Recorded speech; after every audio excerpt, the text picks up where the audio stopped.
નમસ્કાર મિત્રો, તાજેતરમાં રહેલા બે મહત્વના શબ્દો, એક છે નેપાળ અને એક ઝેન ઝી એટલે કે જનરેશન ઝેડ.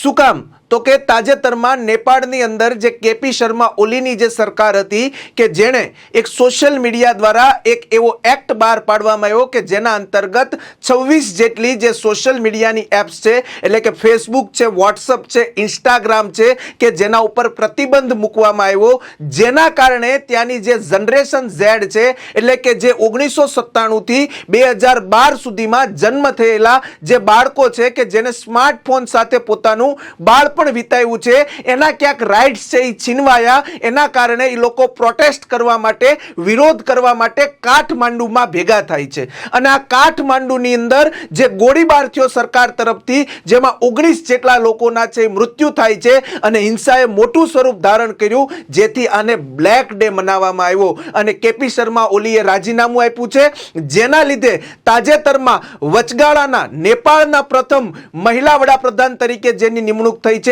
એવા છે સુશીલા કાર્કી, જે સુપ્રીમ કોર્ટના ક્યાંક ચીફ જસ્ટિસ રહી ગયા છે, જે કડક વલણ ધરાવે છે. અને જોઈએ આગળ કે નેપાળની અંદર હવે શું પરિણામ આવે છે.